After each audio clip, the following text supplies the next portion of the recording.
Peux-tu nous décrire le processus quand tu signes un contrat avec un éditeur de cette trempe? Que signes-tu?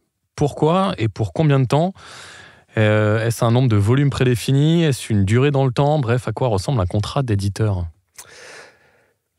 Alors déjà, ça dépend des éditeurs, puis ça dépend ensuite des registres et tout. Il faut savoir que c'est pas la même chose dans le livre, il faut savoir que c'est pas toujours la même chose entre éditeurs de BD. Il y a des grandes lignes communes, hein, mais voilà. Tu signes, en gros, ils vont chercher à te prendre tous les droits et te les faire céder pour le moins d'argent possible. Il faut être tout à fait honnête. Il y a des pratiques en termes de tarifs. Si tu es jeune, tu vas dire oh, je me fais un peu exploiter, mais c'est pas grave, je veux que le livre existe. C'est toujours le même truc, c'est toujours les vieux après qui disent ah les jeunes cassent le marché, etc. C'est toujours la même. Ouais, je vois. Voilà. Dynamique. Globalement, tu cèdes tes droits d'exploitation sur l'exploitation livre, évidemment, sur les territoires français et francophones. Tu les cèdes sur tous les autres territoires. Les trades, c'est eux qui vont aller voir des représentants d'autres éditeurs qui voudront faire des trades et tout ça. À chaque fois, ils te disent qu'en gros, sur tout ce qui est cédé extérieur à leur exploitation, ils te laisseront 50 ou 40%. Et puis, il y a les sessions audiovisuelles qui sont encore un autre sujet. Alors, quand tu dis 50-40%, c'est-à-dire qu'un album se vend 15 balles? Alors je vais être plus précis. En territoire, en l'exploitation française, donc France et territoire francophone, Belgique, un peu Suisse, un peu Canada, les pratiques en bande dessinée, c'est de plutôt filer du 8, 10 et 12. Il y a des paliers avec les ventes. 8, 10 et 12% du prix hors taxe de l'album. Donc sur un album à 12 €, le prix hors taxe, prix tout net va être 10. Et en gros, on a 1 € à se partager par album. Pour dire les choses en moyenne. 80 centimes, 1 € après 15 000 albums vendus. Alors, et puis à 40 000 albums vendus, là, on touche à 1,20 € à se partager. Donc, d'accord, il y a des paliers comme ça. Il y a des paliers. Très souvent, il y a des paliers. Et ça, c'est en plus de l'avance qu'on t'a donnée, voilà. Mais subtilité. C'est très compliqué à la fin. Alors, au début, c'est très simple. On parle de rémunération proportionnelle. À la fin, c'est une putain d'usine à gaz.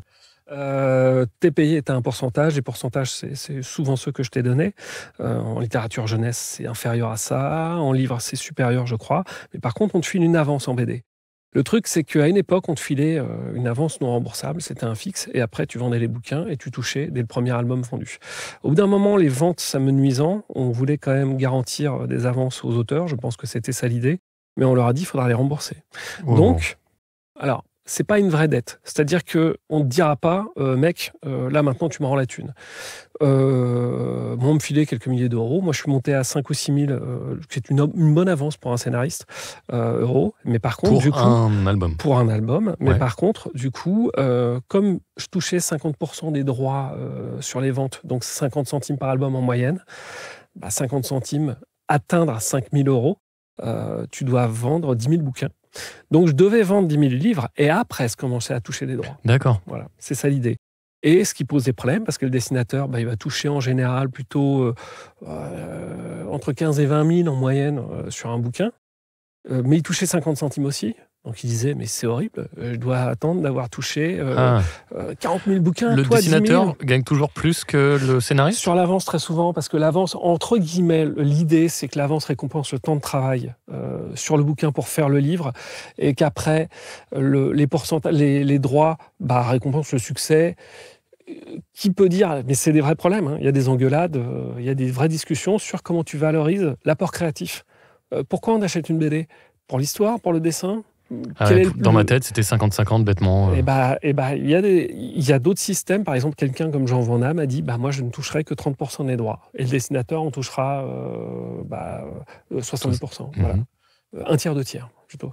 Et puis après, tu as des mécaniques encore un peu plus subtiles on rembourse ensemble.